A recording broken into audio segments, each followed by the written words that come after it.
Capítulo 26.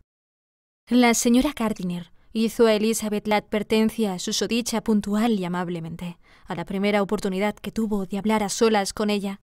Después de haberle dicho honestamente lo que pensaba, añadió: «Eres una chica demasiado sensata, Lizzie, para enamorarte solo porque se te haya advertido que no lo hicieses.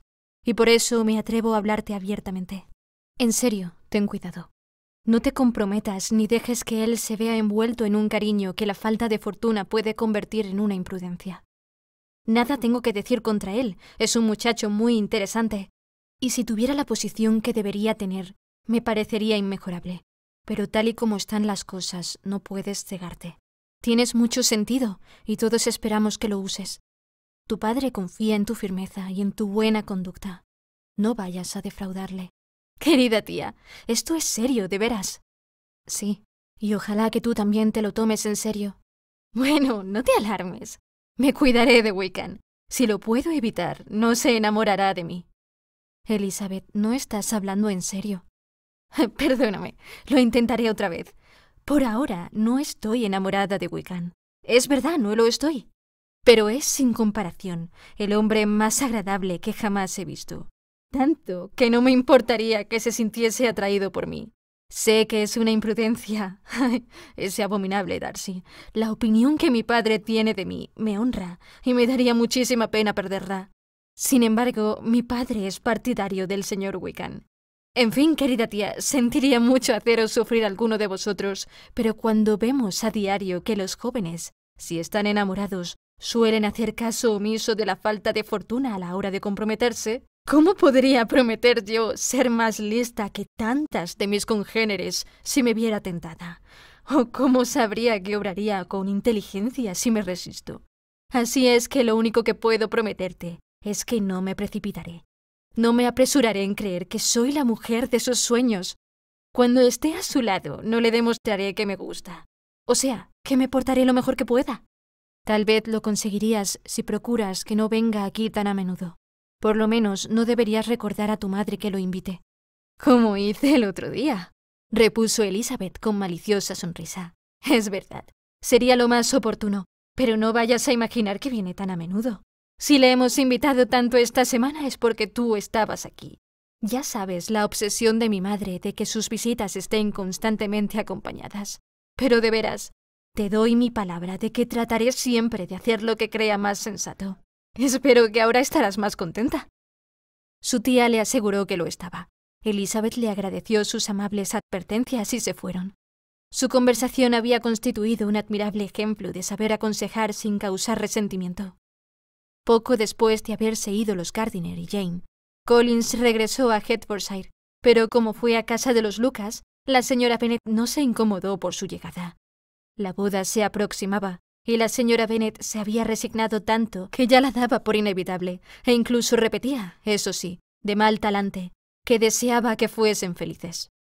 La boda se iba a celebrar el jueves, y el miércoles vino la señorita Lucas a hacer su visita de despedida. Cuando la joven se levantó para irse, Elizabeth, sinceramente conmovida y avergonzada por la desatenta actitud y los fingidos buenos deseos de su madre, salió con ella de la habitación y la acompañó hasta la puerta. Mientras bajaban las escaleras, Charlotte dijo: «Confío en que tendré noticias tuyas muy a menudo, Elisa». «Las tendrás. Y quiero pedirte otro favor. ¿Vendrás a verme?» «Nos veremos con frecuencia en Hertfordshire, espero. Me parece que no podré salir de Kane hasta dentro de un tiempo. Prométeme, por lo tanto, venir a Hunsford». A pesar de la poca gracia que le hacía la visita, Elizabeth no pudo rechazar la invitación de Charlotte. «Mi padre y María irán a verme en marzo», añadió Charlotte, «y quisiera que los acompañases. Te aseguro, Elisa, que serás tan bien acogida como ellos». Se celebró la boda, y el novio y la novia partieron hacia Kent desde la puerta de la iglesia, y todo el mundo tuvo algún comentario que hacer o que oír sobre el particular, como de costumbre. Elizabeth no tardó en recibir carta de su amiga, y su correspondencia fue tan regular y frecuente como siempre, pero ya no tan franca. A Elizabeth le era imposible dirigirse a Charlotte sin notar que toda su antigua confianza había desaparecido. Y aunque no quería interrumpir la correspondencia, lo hacía más por lo que su amistad había sido que por lo que en realidad era ahora. Las primeras cartas de Charlotte Las recibió con mucha impaciencia. Sentía mucha curiosidad por ver qué le decía de su nuevo hogar, por saber si le había agradado Lady Catherine y hasta qué punto se atrevería a confesar que era feliz. Pero al leer aquellas cartas, Elizabeth observó que Charlotte se expresaba exactamente tal como ella había previsto. Escribía alegremente, parecía estar rodeada de comodidades y no mencionaba nada que no fuese digno de alabanza. La casa, el mobiliario, la vecindad y las carreteras, todo era de su gusto, y Lady Catherine no podía ser más sociable y atenta. Era el mismo retrato de Hunsford y de Rosings que había hecho el señor Collins, aunque razonablemente mitigado. Elizabeth comprendió que debía aguardar a su propia visita para conocer el resto. Jane ya le había enviado unas líneas a su hermana, anunciándole su feliz llegada a Londres, y cuando le volviese a escribir, Elizabeth tenía esperanza de que ya podría contarle algo de los Bingley. Su impaciencia por esta segunda carta recibió la recompensa habitual a todas las impaciencias. Jane llevaba una semana en la capital, sin haber visto o sabido nada de Caroline. Sin embargo, se lo explicaba suponiendo que la última carta que le mandó a su amiga desde Longbourn se había perdido. «Mi tía», continuó, «irá mañana a esa parte de la ciudad y tendré ocasión de hacer una visita a Caroline en la calle Grosvenor». Después de la visita mencionada en la que vio a la señorita Bingley, Jane volvió a escribir. Caroline no estaba de buen humor, pero se alegró mucho de verme y me reprochó que no lo hubiese notificado mi llegada a Londres. Por lo tanto, yo tenía razón, no había recibido mi carta. Naturalmente le pregunté por su hermano. Me dijo que estaba bien, pero que anda tan ocupado con el señor Darcy que ella apenas le ve. Casualmente esperaban a la señorita Darcy para comer. Me gustaría verla. Mi visita no fue larga, pues Caroline y la señorita Hurst tenían que salir. Supongo que pronto vendrán a verme. Elizabeth movió la cabeza al leer la carta. Vio claramente que solo por casualidad podría Bingley descubrir que Jane estaba en Londres. Pasaron 4 semanas sin que Jane supiese nada de él. Trató de convencerse a sí misma de que no lo lamentaba, pero de lo que no podía estar ciega más tiempo era del desinterés de la señorita Bingley. Después de esperarla en casa durante 15 días, todas las mañanas, e inventarle una excusa todas las tardes, por fin recibió su visita. Pero la brevedad de la misma, y lo que es más, su extraña actitud, no dejaron que Jane siguiera engañándose. La carta que escribió entonces a su hermana demostraba lo que sentía. «Estoy segura, mi queridísima Lizzie, de que serás incapaz de vanagloriarte a costa mía por tu buen juicio, cuando te confiese que me he desengañado completamente del afecto de la señorita Bingley. De todos modos, aunque los hechos te hayan dado la razón, no me creas obstinada si aún afirmo que, dado su comportamiento conmigo, mi confianza era tan natural como tus recelos. A pesar de todo, no puedo comprender por qué motivo quiso ser amiga mía, pero si las cosas se volviesen a repetir, no me cabe la menor duda de que me engañaría de nuevo. Caroline no me devolvió la visita hasta ayer, y entretanto no recibí ni una nota ni una línea suya. Cuando vino, se vio bien claro que era contra su voluntad. Me dio una ligera disculpa, meramente formal, por no haber venido antes. No dijo palabra de cuándo volveríamos a vernos, y estaba tan alterada que cuando se fue decidí firmemente poner fin a nuestras relaciones. Me da pena, aunque no puedo evitar echarle la culpa a ella. Hizo mal en elegirme a mí como amiga, pero puedo decir con seguridad que fue ella quien dio el primer paso para intimar conmigo. De cualquier modo, la compadezco porque debe de comprender que se ha portado muy mal, y aunque estoy segura de que la preocupación por su hermano fue la causa de todo, y aunque nos consta que esa preocupación es innecesaria, el hecho de sentirla justifica su actitud para conmigo. Y como él merece cumplidamente que su hermana lo adore, toda la inquietud que le inspire es natural y apreciable. Pero no puedo menos que preguntarme por qué sigue teniendo esos temores, pues si él se hubiese interesado por mí, nos hubiésemos visto hace ya mucho tiempo. Él sabe que estoy en la ciudad. Lo deduzco por algo que ella misma dijo, y todavía parecía, por su modo de hablar, que necesitaba convencerse a sí misma de que Bingley estaba realmente interesado por la señorita Darcy. No lo entiendo.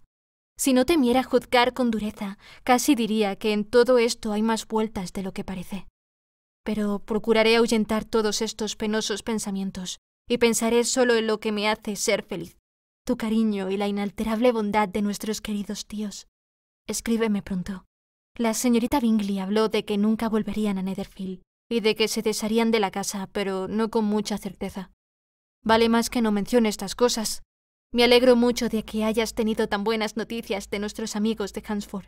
Haz el favor de ir a verlos con Sir William y María. Estoy segura de que te encontrarás bien allí. Tuya, Jane. A Elizabeth le dio un poco de pena esta carta, pero recuperó el ánimo al pensar que al menos ya no volvería a dejarse tomar el pelo por la señorita Bingley. Toda esperanza con respecto al hermano se había desvanecido por completo.